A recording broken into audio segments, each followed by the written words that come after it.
بسم اللہ الرحمن الرحیم۔ السلام علیکم۔ اردو برائے 9 کلاس تیسری نظم کی تشریح کے ساتھ نالج وتھ کلندر کی جانب سے خوش آمدید۔ اس سے پچھلے لیکچر میں ہم پہلی 2 نظموں کی تشریح کر چکے ہیں۔ آج ہم حصہ نظم کی تیسری نظم کی تشریح کریں گے جس کا عنوان ہے جاوید کے نام اور جس کے شاعر ہیں علامہ اقبال۔ تو آج کے اس لیکچر میں میری کوشش ہوگی اس نظم کو آپ کے لیے آسان سے آسان بنا کر پیش کیا جائے تاکہ آپ کو اس کی تشریح کرنے میں کسی قسم کی مشکل یا دشواری نہ ہو۔ تشریح کرنے کا جو آرٹ ہے، جو فن ہے، وہ آپ کو آ جائے۔ تو چلیں لیکچر کا آغاز کرتے ہیں۔ سب سے پہلے ہم ان اشعار کا تلفظ دیکھیں گے، پھر ان کے مشکل الفاظ کے معنی دیکھیں گے اور پھر ان پہ کچھ ڈسکشن کر کے آخر میں ایک لکھی ہوئی تشریح آپ کے ساتھ شیئر کریں گے۔ تو چلو لیکچر کا آغاز کرتے ہیں۔ علامہ اقبال جاوید کا نام اس میں کہہ رہے ہیں، دیار عشق میں اپنا مقام پیدا کر، نیا زمانہ نئے صبح و شام پیدا کر، خدا اگر دل فطرت شناس دے تجھ کو، سکوت لالا و گل سے کلام پیدا کر۔ اب یہ نظم جو ہیں، یہ جاوید کے نام علامہ محمد اقبال نے یہ نظم اپنے بیٹے کے لیے لکھی تھی۔ بظاہر تو اپنے بیٹے کے لیے لکھی تھی، لیکن حقیقت میں اس سے امت مسلمہ کے تمام مسلمان مخاطب ہیں۔ تو علامہ اقبال گول میز کانفرنس میں شرکت کے لیے لندن گئے ہوئے تھے، تو ان کے بیٹے نے ان کو خط لکھ کے ایک گراموفون لانے کی فرمائش کی تھی۔ تو اس خط کے جواب میں علامہ اقبال نے یہ نظم لکھ کے اپنے بیٹے کو بھیجی۔ اب علامہ محمد اقبال جو ہیں، انہوں نے جو مغرب کی تہذیب ہے، جو یورپ کی جو تہذیب ہے، اس کو بہت قریب سے دیکھا ہوا تھا، اور علامہ محمد اقبال چاہتے تھے کہ مسلمان اندھا دھن اس یورپ کی جو تہذیب ہے اس کی نقل نہ کریں، بلکہ اپنی تہذیب پہ، اپنے تمدن پہ، اپنی ثقافت جو ہے اس کے اوپر فخر کریں، اس کے اوپر جئیں۔ تو اس نظم میں بھی علامہ محمد اقبال نے جو مسلمان نوجوان ہیں ان کو نصیحت کی ہے کہ یورپ کی نقالی مت کرو، یورپ کے پیچھے مت جاؤ، آپ اپنا مذہب ہے، آپ کی اپنی ثقافت ہے، آپ کی اپنی مٹی ہے، اس سے محبت کرو اور آگے بڑھو۔ تو یہاں علامہ اقبال کہہ رہے ہیں، دیار عشق، دیار کہتے ہیں دنیا کو، کسی نئی دنیا کو، کسی نئی جگہ کو، عشق محبت کو کہتے ہیں۔ تو یہاں دیار عشق سے مراد یہ ہوا اپنے وطن کی مٹی سے محبت کریں۔ یہاں دیار عشق سے یہ بھی مراد ہو سکتی ہے کہ اللہ اور اس کے رسول کا عشق، یہ بھی ہم لے سکتے ہیں۔ عشق سے مراد ہم اپنے اپنا مقصد، اپنا ٹارگٹ، اس تک پہنچنے کی جدوجہد، اس تک پہنچنے کی جنون، اس تک پہنچنے کی محبت، وہ بھی ہم لے سکتے ہیں۔ لیکن بیسیکلی دیار عشق سے ہم مراد لیں گے اپنے وطن کی مٹی سے محبت کرنا۔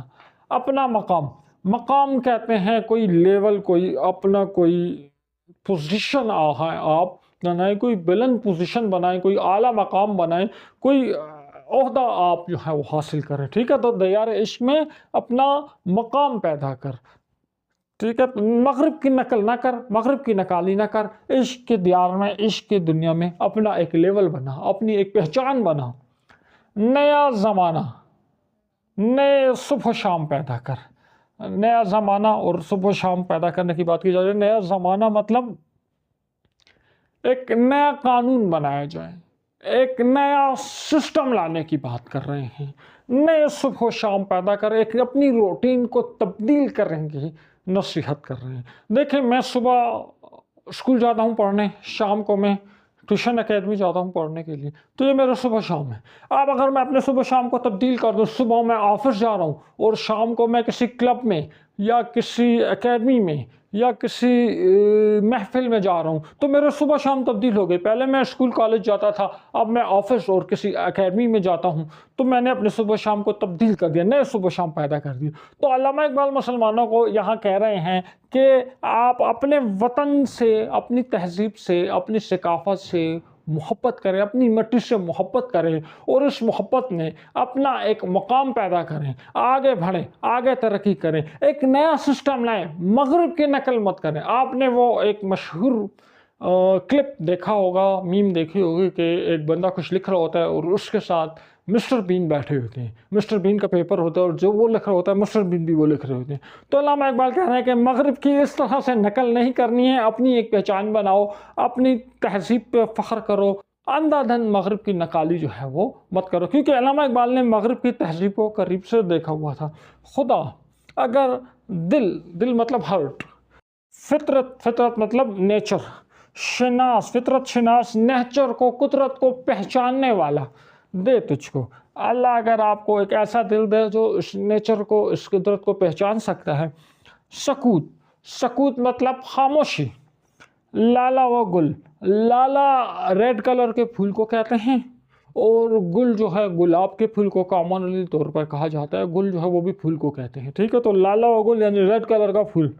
کلام مطلب گفتگو، خاموشی سے گفتگو پیدا کرو، یعنی اللہ تعالیٰ نے اگر آپ کو ایک ایسا دل دیا ہے جو اس فطرت کو پہچان سکتا ہے، تو آپ کسی پارک میں چلے جائیں، وہاں آپ کسی گلاب کے پھول کو دیکھیں تو وہ خاموش ہوگا، تو آپ اس خاموشی سے گفتگو اخذ کر لیں۔ اس شعر کا ظاہری مطلب تو یہ ہے۔ اب اصل مطلب کیا ہے؟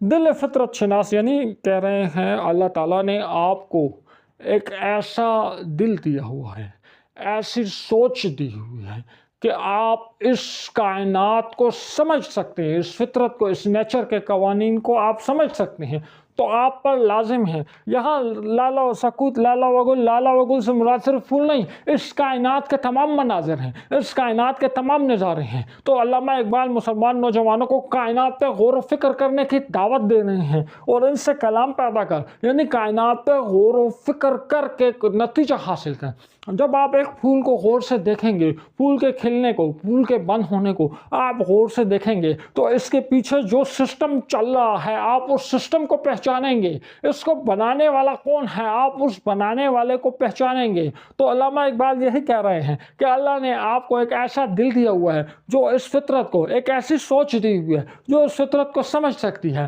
تو آپ پہ لازم ہے کہ آپ کیا کریں، فطرت کے مناظر پہ غور و فکر کر کے اس سے نتائج اخذ کریں۔ دیکھو نیوٹن کیا تھا؟ ایک سائنٹسٹ تھا، وہ پارک میں بیٹھا ہوا تھا، ایک ایپل اوپر سے اس کے سر پہ گرا، اس نے اس منظر پہ غور کیا تو اس کو پتا چلا کہ ارتھ میں، زمین میں گریویٹیشنل فورس ہے جو اوپر سے چیزوں کو اپنی طرف کھینچ رہی ہے، تو اس نے ایک قانون بنا دیا۔ تو علامہ اقبال کہہ رہے ہیں مغرب کی نقل کیوں کر رہے ہو؟ تم بھی جاؤ کائنات پہ غور کرو، فکر کرو، کائنات کو تسخیر کرو، نئے قوانین بناؤ، اپنے عشق کے اس دنیا میں، دیار عشق میں ایک اپنا مقام جو ہے وہ آپ پیدا کرو۔ تو یہ دو اشعار ہیں، اب ان کی لکھی ہوئی تشریح جو ہیں وہ آپ کو دکھاتے ہیں، پھر اگلے اشعار کی طرف جاتے ہیں۔ امتحان میں آپ تشریح کا آغاز سب سے پہلے تعارف سے کریں گے، تو ہم سب سے پہلے ایک مشترکہ تعارف آپ کی خدمت میں پیش کرتے ہیں، جسے آپ ہر شعر کی تشریح میں آغاز میں لکھ سکتے ہیں۔ اگر آپ چاہیں تو شعر کی مناسبت سے اس میں تھوڑی بہت تبدیلیاں بھی کر سکتے ہیں۔ مشترکہ تعارف: یہ شعر علامہ محمد اقبال کی نظم جاوید کے نام ان کے مجموعہ کلام بال جبریل سے لی گئی ہے۔ یہ نظم علامہ اقبال نے اس وقت لکھی جب وہ لندن میں گول میز کانفرنس میں شریک تھے اور انہیں ان کے بیٹے جاوید نے خط لکھ کر گراموفون لانے کی فرمائش کی تھی۔ یہ نظم بظاہر ان کے فرزند جاوید اقبال کے نام نصیحت ہے، لیکن در حقیقت یہ پوری ملت اسلامیہ کے نوجوانوں کے لیے ایک پیغام عمل اور خودی کا سبق ہے۔ دیار عشق میں اپنا مقام پیدا کر، نیا زمانہ نئے صبح و شام پیدا کر۔ اس شعر میں علامہ اقبال اپنے بیٹے جاوید اور ملت کے نوجوانوں کو مخاطب کر کے بلند ہمتی کا سبق دے رہے ہیں۔ علامہ اقبال فرماتے ہیں کہ نوجوان، تو اس دنیا میں بھیڑ کا حصہ نہ بن، بلکہ دیار عشق یعنی عشق الہی، عشق رسول صلی اللہ علیہ وآلہ وسلم اور مقصد حیات کے میدان میں اپنی الگ پہچان اور مقام پیدا کر۔ علامہ اقبال نوجوانوں کو دوسروں کی پیروی چھوڑ کر تخلیق کا راستہ اپنانے کی دعوت دیتے ہوئے فرماتے ہیں کہ دوسروں کے بنائے ہوئے راستوں پر نہ چلو، بلکہ اپنی خودی کو اس قدر بلند کرو کہ تم ایک نیا دور اور نیا نظام متعارف کرا سکو۔ ایسا کردار، ایسی فکر اور ایسا عمل پیدا کرو جو خود وقت کو بدل دے، اور اپنے ایمان کی روشنی سے دنیا میں ایک ایسا انقلاب لاؤ جو پہلے کبھی نہ دیکھا گیا ہو۔ اقبال کے نزدیک وہ زندگی ہی نہیں جو پرانی لکیروں پر چلتی ہیں۔ وہ چاہتے ہیں کہ نوجوان اپنی خودی کو اس قدر بلند کریں کہ وہ زمانے کے مروجہ غلامانہ نظام کو توڑ کر اپنی دنیا آپ پیدا کریں۔ خدا اگر دل فطرت شناس دے تجھ کو، شکوتے لالا و گل سے کلام پیدا کر۔ علامہ اقبال اس شعر میں کائنات کے مشاہدے اور معرفت الہی کی بات کرتے ہوئے کہتے ہیں کہ اگر اللہ تعالیٰ تجھے ایسا دل عطا کرے جو کائنات کے پوشیدہ رازہ کو سمجھ سکے تو تیرا کام یہ ہے کہ تو خاموش مظہر قدرت سے گفتگو کر۔ یہاں اقبال اس حقیقت کی طرف اشارہ کرتے ہیں کہ کائنات کی ہر شے بول رہی ہے، مگر سننے کے لیے بیدار دل چاہیے۔ ایک عام انسان پھول کو دیکھ کر صرف اس کی خوبصورتی کی داد دیتا ہے، لیکن فطرت شناس وہ ہے جو پھول کے کھلنے اور مرجھانے میں زندگی اور موت کے فلسفے تلاش کریں۔ اقبال کے نزدیک اصل علم کتابوں تک محدود نہیں، بلکہ فطرت کا مشاہدہ بھی علم کا عظیم ذریعہ ہے۔ شاعر قرآن کی اس کائنات میں غور و فکر کرنے کی دعوت کی جانب اشارہ کرتے ہوئے نوجوانوں کو یہ پیغام دیتا ہے کہ صرف ظاہری علم کافی نہیں، بلکہ باطنی بصیرت بھی ضروری ہے۔ جب دل فطرت شناس ہو جاتا ہے تو انسان پتھروں، پھولوں، پہاڑوں اور ستاروں سے بھی پیغام اخذ کر لیتا ہے۔ یہی وہ مقام ہے جہاں انسان شاعر، مفکر اور رہنما بنتا ہے۔ اب ہم اس نظم کے تیسرے اور چوتھے شعر کو دیکھتے ہیں۔ اٹھانا شیشہ گرانے فرنگ کے احسان، سفال ہند سے مینا و جام پیدا کر۔ میں شاخ طاق ہوں، میری غزل ہے میرا ثمر، میرے ثمر سے میں لالا فام پیدا کر۔ اٹھا مطلب ایکسپٹ کرنا، اٹھانا، ایکسپٹ نہ کرو، ایکسپٹ نہ کرو۔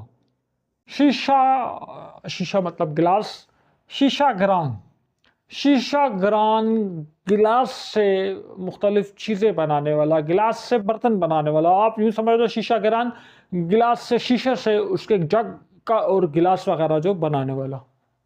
شیشہ گران فرنگ، فرنگ مطلب یورپ کا۔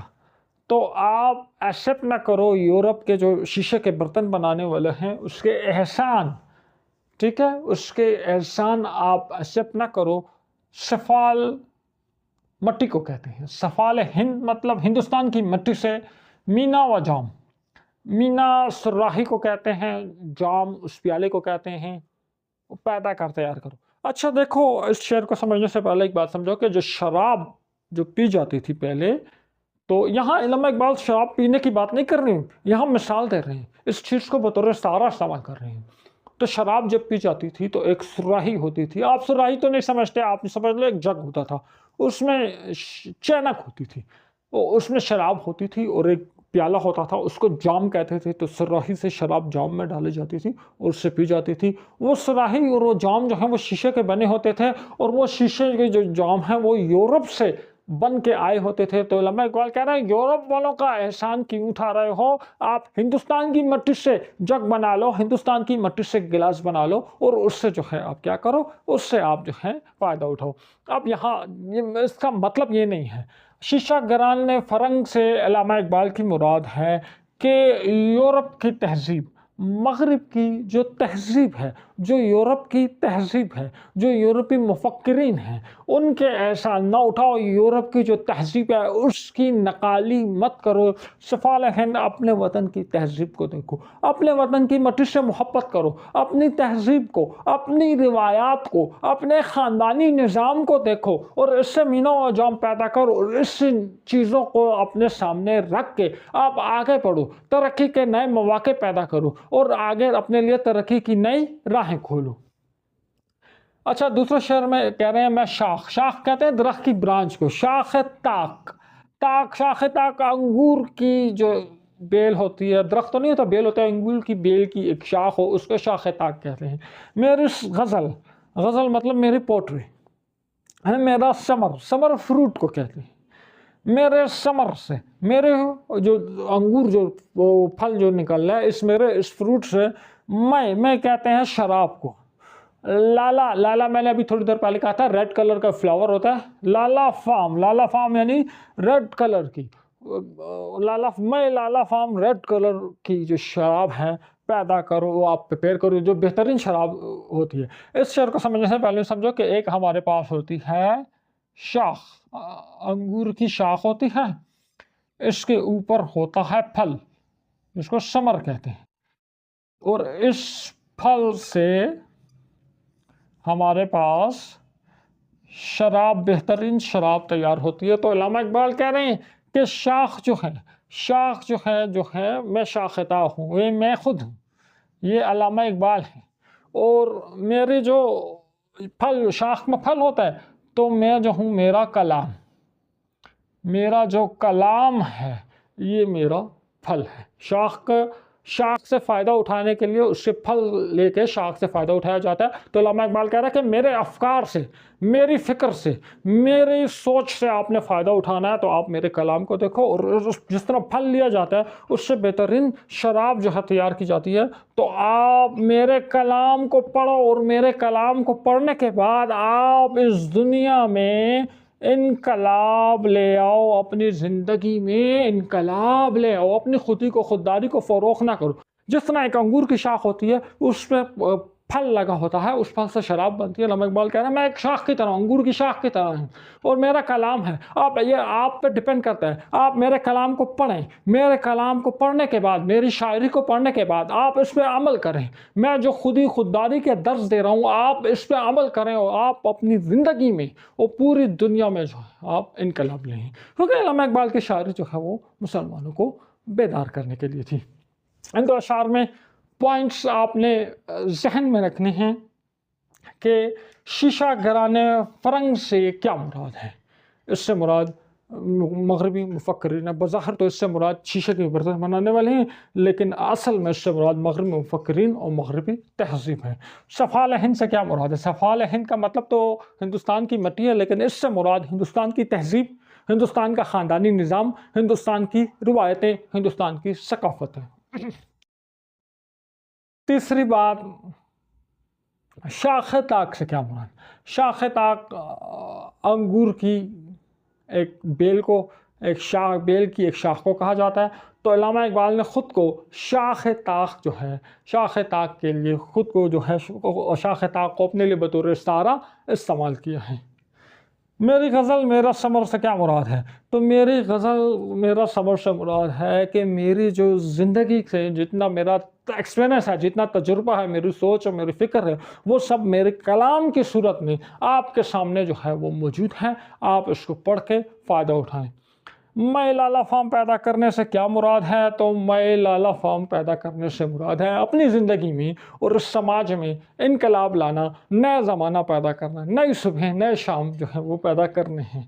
ٹھیک ہے، تو میرے کلام سے کریں۔ تو یہ دو اشعار ہو گئے، ان کے پوائنٹس بھی آپ کو سمجھ میں آ گئے ہیں۔ اب ہم ان دو اشعار کی لکھی ہوئی تشریح آپ کو دکھاتے ہیں اور پھر اس نظم کے آخری شعر کی طرف جاتے ہیں۔ اٹھانا شیشہ گھرانے فرنگ کے احساں، سفال ہند سے مینا و جام پیدا کر۔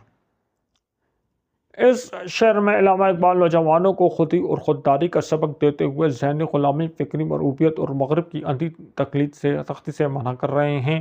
اقبال کے نزدیک کسی کی نقالی کرنا اپنی شخصیت کو مٹانے کے مترادف ہے۔ اقبال نے شیشہ گران فرنگ کو مغربی مفکرین اور سفال ہند کو مشرقی سادہ طرز زندگی کے لیے بطور استعارہ استعمال کیا ہے۔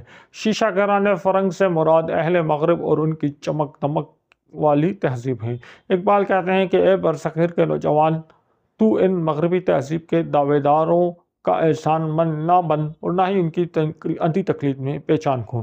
اقبال کے نزدیک مغرب کی ترقی اگرچہ ظاہری طور پر چمکدار ہے، مگر اس کی بنیادی مادہ پرستی اور روحانی کھوکھلا پن ہے۔ اقبال نوجوانوں کو خبردار کرتے ہیں کہ اگر تم نے ان کے احسان قبول کر لیے تو تمہاری خودی ختم ہو جائے گی۔ وہ مشورہ دیتے ہیں کہ اپنی مٹی، اپنی روایات اور اپنی جڑوں سے جڑ کر رہو۔ سفال ہند یعنی اپنے وسائل، اپنی مٹی، اپنی تہذیب اور اپنی روایات سے مینا و جام یعنی اعلیٰ اقدار، علم، فکر اور تہذیبی عظمت پیدا کرو۔ مطلب یہ کہ خود کفیل بنو، اپنی بنیاد پر ترقی کرو اور دوسروں کی بے ساکی پر کھڑے نہ ہو۔ شاعر کا پیغام ہے کہ ہمیں ادھار کی مانگی ہوئی تہذیب کے بجائے اپنی مقامی اقدار پر فخر کرنا چاہیے۔ حوالہ شعر: اپنی دنیا آپ پیدا کر اگر زندوں میں ہیں، سر آدم ہے سمیر کن فکان زندگی۔ میں شاخ طاق ہوں، میری غزل ہے میرا ثمر، میرے ثمر سے میں لالا فام پیدا کر۔ اس شعر میں علامہ اقبال ایک خوبصورت استعارے کے ذریعے اپنی شاعری کا مقصد بیان کر رہے ہیں۔ وہ خود کو انگور کی بیل قرار دیتے ہیں اور کہتے ہیں کہ جس طرح بیل پر پھل لگتے ہیں، اسی طرح میری زندگی کی جدوجہد کا پھل میرا کلام ہے۔ اقبال اپنے بیٹے جاوید اور پوری قوم سے مخاطب ہو کر کہتے ہیں کہ میرے اس کلام کو محض پڑھ کر چھوڑ نہ دو، بلکہ اس سے سرخ انگوری شراب کشید کرو۔ یہاں شراب کشید کرنے سے مراد وہ عشق، تڑپ اور انقلابی جنون ہیں جو اقبال کی شاعری کا اصل جوہر ہیں۔ اقبال کا مقصد اپنی شاعری کی تعریف کرنا نہیں، بلکہ وہ چاہتے ہیں کہ نوجوان ان کے افکار سے وہ حرارت اور روشنی حاصل کریں جو انہیں عمل کی راہ پر گامزن کر دے اور ان کے اندر حق و صداقت کا جذبہ بیدار کریں۔ وہ چاہتے ہیں کہ نوجوان ان کے کلام سے عشق رسول صلی اللہ علیہ وآلہ وسلم، خودی اور حرکت و عمل کا سبق سیکھیں۔ اب ہم اس نظم کے آخری شعر کو دیکھتے ہیں۔ میرا طریق امیری نہیں فقیری ہے، خودی نہ بیچ غریبی میں نام پیدا کر۔ میرا طریق مطلب میرا طریقہ، روزمرہ کی زندگی گزارنے کا طریقہ، میرا لائف اسٹائل۔ امیری کہتے ہیں بے جان نمائش کرنا، یعنی میرا کام ایک گاڑی سے ہو جاتا ہے، میں 4 گاڑیاں خرید لوں۔ میرا کام سمپل موبائل سے ہو رہا ہے، لیکن میں آئی فون 17 پرو میکس پرو لے رہا ہوں، 18 لے رہا ہوں۔ مجھے ایک موبائل فون سے کام ہو جاتا ہے، میں 4 موبائل لے رہا ہوں۔ میرے لیے رہنے کے لیے 2 کمروں کا مکان کافی ہے، میں 20 مرلے کے 2 کینال کے 4 کینال کی کوٹھی میں رہ رہا ہوں۔ تو اس کو امیری کہتے ہیں، پیسہ ظاہر کرنا، پیسہ شو کرنا، ٹھیک ہے۔ تو میرا جو طریق جو ہے یہ امیری، یہ پیسوں کی نمائش کرنا، یہ میرا طریقہ نہیں ہے، یہ میرا لائف اسٹائل نہیں ہے۔ کیا ہے؟ فقیری ہے۔ اب یہاں فقیر سے وہ مانگنے والا مراد نہیں ہے، فقیر سے مراد ہے فکر اختیار کرنے والا، ترک کر دینے والا، دنیا ہی لذتوں کو اللہ کی رضا کے لیے، دنیا کی لذتوں کو، دنیا کی آسائشوں کو ترک کر دینے والا، چھوڑ دینے والا، اس کو کہتے ہیں فکر اختیار کرنے والا، فقیر کہتے ہیں۔ آج ہم لوگوں نے مائنڈ سیٹ بنایا ہوا ہے بھائی جو مانگنے والا ہے یہ فقیر ہے۔ یہ فقیر نہیں ہوتا، یہ بھکاری ہوتا ہے۔ فقیر وہ ہوتا ہے جو فکر اختیار کرتا ہے، اللہ کی محبت میں اس طرح ڈوب جاتا ہے کہ اس کو کسی اور چیز کا ہوش نہیں رہنا۔ علامہ اقبال کہہ رہے ہیں کہ میرا جو طریقہ ہے زندگی گزارنے کا، لائف اسٹائل ہے، وہ پیسوں کی نمود و نمائش نہیں ہے، وہ فکر اختیار کرنا ہے۔ علامہ اقبال نے اس پوری نظم میں جو میسج دینا تھا وہ اس شعر میں وہ میسج دے دیا ہے۔ خودداری، خودی نہ بیچ۔ خودی کیا ہوتی ہے؟ دیکھو، کسی کا احسان نہ لو۔ جب آپ کسی کا احسان لیتے ہو تو آپ بظاہر تو اس کا احسان لیتے ہو، اس کو بظاہر تو آپ کوئی قیمت نہیں دے رہے، لیکن حقیقت میں آپ اپنی خودداری فروخت کر رہے ہو۔ ایک بندے سے جب آپ احسان لے لیتے ہو تو پھر دوبارہ آپ کبھی اس کے سامنے سر اٹھا کے کھڑے نہیں ہو سکتے، آپ کا سر ہمیشہ جھکا ہوگا کہ اس نے مجھ پہ احسان کیا تھا۔ تو علامہ اقبال کہہ رہے ہیں امیری والے طریقے کو چھوڑو، فکر اختیار کرو، اپنی خودی کو نہ بھیجو۔ غریبی میں، اپنی غربت میں، غریبی میں کوئی چیز آپ کے پاس نہیں ہے تو چھوڑ دو، اپنے وطن کی مٹی سے محبت کرو۔ یورپ کی نکالی، یورپ کی آسائشیں جو ہیں ان کو چھوڑ دو، وطن کی مٹی سے محبت کرو، خود ہی نہ بیچو۔ غریبی میں اپنا نام پیدا کرو، اپنے وسائل جو ہیں ان سے محبت کرو، ان سے محبت کرتے ہوئے جو ہیں آگے اپنا نام پیدا کرو۔ تو اس شعر کی ایک لکھی ہوئی تشریح آپ کو دکھاتے ہیں۔ اس کے بعد اگلے لیکچر میں ہم اس نظم کی مشق سالو کریں گے، لیکن یہ مشق فیڈرل بورڈ کی الگ ہے، پنجاب بورڈ کی الگ ہے۔ میں نے 2 الگ پلے لسٹ بنائی ہوئی ہیں۔ فیڈرل بورڈ کی جو مشق ہے وہ فیڈرل بورڈ میں اپلوڈ ہوگی، جو پنجاب بورڈ کی مشق ہے وہ پنجاب بورڈ میں اپلوڈ ہوگی۔ اور یہ جو کورس ہے اس میں صرف نظمیں اور غزلیں وغیرہ جو ہیں ان کی تشریحات اپلوڈ ہوتی رہیں گی۔ تو اس نظم کی لکھی ہوئی تشریح آپ کو دکھاتے ہیں۔ میرا طریق امیری نہیں فقیری ہے، خودی نہ بیچ فقیری میں نام پیدا کر۔ علامہ اقبال کی اس نظم کا مقطع آخری شعر دراصل پوری نظم کا نچوڑ اور اقبال کے فلسفہ خودی کا لب لباب ہے۔ اس شعر میں آپ اپنی پوری فکری اور اخلاقی تعلیم کو نہایت جامع انداز میں سمیٹ دیتے ہیں۔ وہ کہتے ہیں کہ اے میرے بیٹے، میرا راستہ مادی بادشاہت، مال و دولت جمع کرنے اور دنیاوی جاہ و حشم کا راستہ نہیں ہے۔ اقبال جس فقیری کی بات کر رہے ہیں، اس فقیری سے مراد غربت یا محتاجی نہیں، بلکہ وہ طرز عمل ہے جس میں انسان دنیا کی ہر شے سے بے نیاز ہو کر صرف اپنے رب کا محتاج ہوتا ہے، جس میں انسان دولت، اقتدار اور ظاہری شان و شوکت کا غلام نہیں بنتا۔ اقبال کی فقیری وہی فقیری ہے جو صوفیاء کرام کی زندگیوں میں نظر آتی ہیں، جس کی بنیاد خودی، غیرت اور قناعت اور حق گوئی پر ہے۔ اقبال نوجوانوں کو نصیحت کرتے ہیں کہ حالات کتنے ہی گھٹن کیوں نہ ہوں، کبھی اپنی خودی کا سودا نہ کرنا، یعنی اپنی غیرت، اپنے ضمیر اور اپنی خودداری کو مادی مفادات کی خاطر نہ بیچنا۔ وہ چاہتے ہیں کہ نوجوان اپنے کردار، اپنی محنت اور اپنی خودی کی بلندی سے دنیا میں وہ مقام بنائے کہ لوگ اس کے عزم و ہمت کی مثالیں دیں۔ حوالہ شعر: خودی کو کر بلند اتنا کہ ہر تقدیر سے پہلے خدا بندے سے خود پوچھے، بتا تیری رضا کیا ہے۔ تو اس کے ساتھ ہی ہمارا آج کا لیکچر اپنے اختتام پہ پہنچا۔ اگلے لیکچر میں انشاءاللہ اس نظم کی مشق کو حل کرنے کے بعد اگلی نظم جو ہے اس کی تشریح کے ساتھ دوبارہ آپ کی خدمت میں حاضر ہوں گے۔ ویڈیو پسند آئی ہے اس کو لائک کریں، دوستوں کے ساتھ شیئر کریں، ہمیں کمنٹ سیکشن میں اپنا فیڈ بیک ضرور دیں تاکہ ہمیں اندازہ ہو کہ ہم کس ڈائریکشن میں جا رہے ہیں۔ تو نیکسٹ لیکچر میں ملاقات ہوگی، اپنا خیال رکھیے گا، اللہ حافظ۔